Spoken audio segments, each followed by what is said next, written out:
Mas olha só, deixei esse broche para você, só para que você possa comentar. Porque o advogado que atua para Trump Media e para Rumble nos Estados Unidos, Martin De Luca, recebeu ameaças no celular após, olha que picaretagem, o seu número vazar no inquérito da Polícia Federal que indiciou o ex-presidente Jair Bolsonaro por coação no curso do processo e tentativa de abolição do Estado Democrático de Direito, aquela larota que estamos escutando o tempo todo. O relatório produzido pela corporação foi disponibilizado pelo STF de modo a atender o interesse público. Gentileza maiúscula. Nele, o número de Martin De Luca, com prefixo de Nova York, aparece sem tarja, assim como de outras pessoas citadas na investigação, como o próprio Bolsonaro, que cumpre prisão domiciliar. E não somente isso, o Eduardo Bolsonaro também. Isso se não conspira contra a Lei Geral de Proteção de Dados, que alguém me conte para que porcaria temos essa lei. Eu não vou discutir a questão da Lei Geral de Proteção de Dados, nós temos dois juristas aqui que poderiam trabalhar, mas eu vou tentar entender o processo da maneira como está. A suspeita do advogado, ela procede. Ela procede de uma maneira muito clara. Da minha perspectiva, eu não tenho como afirmar, mas logicamente eu sou levado a crer de que foi intencional. É óbvio que tem uma intenção de jogar para o povo instrumentos para que esses indivíduos sejam pressionados. E aí fica para mim uma tentativa de vir a entender o que o ministro quer, afinal de contas.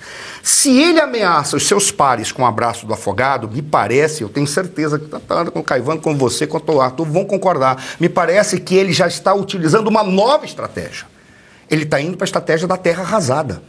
O que ele está fazendo? Peguemos o fato, por exemplo, do que é quando o Caivano trouxe e disse, olha, mas afinal de contas, isso é um atentado à liberdade religiosa. É sim, mas ele está se lixando para isso porque ele tenta vincular a questão da liberdade religiosa com atentados políticos que esses indivíduos possam estar fazendo contra o Estado Democrático de Direito, que para ele não sabe o que é o Estado Democrático de Direito. Ele não tem noção do que é isso.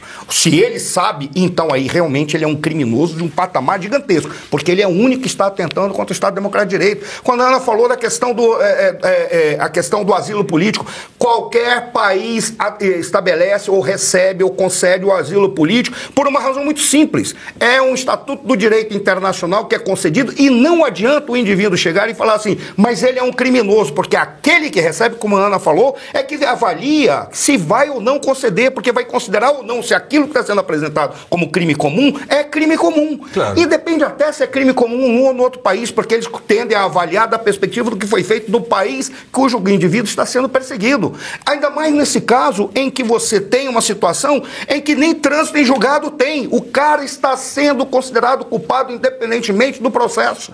Ora, o que você percebe? Estão jogando e estão tentando verificar a possibilidade do Bolsonaro fazer uma solicitação de asilo político como um argumento para encarcerá-lo sem ter o julgamento numa legislação que está sendo criada na cabeça do Alexandre de Moraes. Ou seja, tudo isso mostra que ele está indo para uma estratégia de terra arrasada. O que é a estratégia de terra arrasada? Tudo bem.